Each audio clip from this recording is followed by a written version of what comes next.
తెలంగాణలో బీఆర్ఎస్ భవిష్యత్తు అంధకార బంధూరం కాబోతున్నదా? ఇంతకీ ఆ పార్టీ పైన మెట్టు. అసెంబ్లీ ఎన్నికల నుంచి పార్లమెంట్ ఎన్నికల దాకా వేచి ఉండే ధోరణితో ఉన్న పార్టీ కేడర్ మొన్నటి పార్లమెంట్ ఎన్నికల సరళిని చూసి ఇక వేచి ఉండటం వృధా అనుకుంటుందా? అంటే జరుగుతున్న పరిణామాలు చూస్తుంటే అవుననే అంటున్నాయి. 10 ఏళ్ల ప్రస్థానంలో వెనుక తిరగని చూడని కారు పార్టీ ఫ్యూచర్ ఆలోచించుకొని ఇప్పుడు కంగారు పడుతుంది. కారు పార్టీకి మొదలైన కష్టకాలం. 10 ఏళ్లు రాష్ట్రాన్ని ఏలిన బీఆర్ఎస్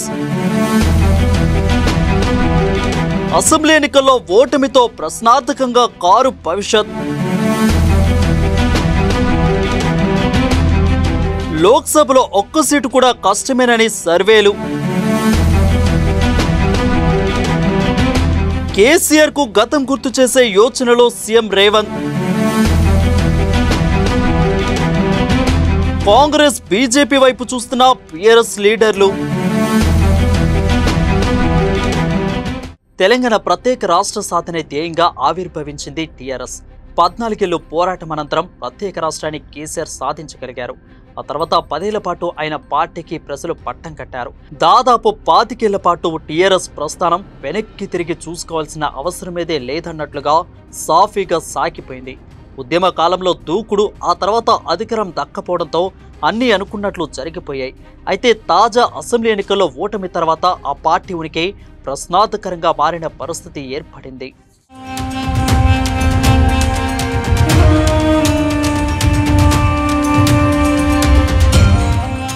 రెండు 2023 అసెంబ్లీ ఎన్నికల్లో బీఆర్ఎస్ ఓడిపోయింది. డిసెంబర్లో అసెంబ్లీ ఎన్నికలు జరగగా సరిగ్గా 5 నెలల్లోనే బీఆర్ఎస్ పార్టీ లోక్సభ ఎన్నికలు ఎదుర్కోవాల్సి వచ్చింది.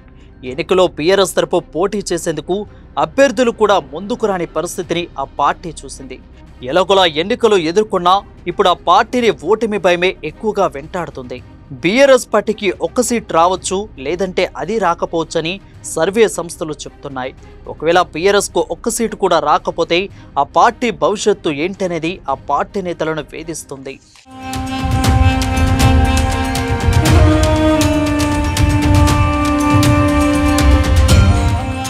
బీఆర్ఎస్ అసెంబ్లీ ఎన్నికల్లో ఓడిన తర్వాత పలువురు నేతలు ఆ పార్టీకి దూరమయ్యారు.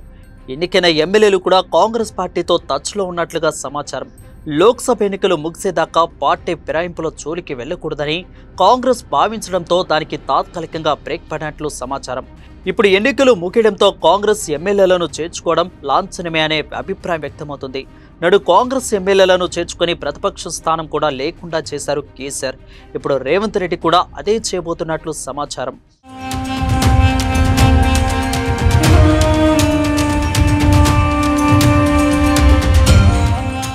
బీఆర్ఎస్ నుంచి ఎమ్మెల్యేలు వెళ్ళిపోతే మరికొందరు సీనియర్ నేతలు కూడా అదే బాట పట్టే అవకాశం ఉంది. కొందరు కాంగ్రెస్లోకి, మరికొందరు బీజేపీలోకి వెళ్తారని టాక్ నడుస్తుంది. అప్పుడు బీఆర్ఎస్ పరిస్థితి ఏంటనేది అంతు చిక్కడం లేదు. ఇటు కాంగ్రెస్, అటు బీజేపీని తట్టుకొని 5 ఏళ్ల పాటు బీఆర్ఎస్ నిలబడుతుందా అనే సందేహాలు తలెత్తుతున్నాయి. తెలంగాణను దున్నేశాం, ఇక దేశాన్ని ఏలాల్సిన సమయం ఆసనమైందని కేసీఆర్ పార్టీ పేరును కూడా టీఆర్ఎస్ నుంచి బీఆర్ఎస్గా మార్చేశారు. కానీ ఇప్పుడు పార్టీ ఉనికే ప్రశ్నార్థకంగా మారింది. మరి ఈ సమస్య నుంచి కేసీఆర్ ఎలా బయటపడతారనేది ఆసక్తి రేపుతుంది.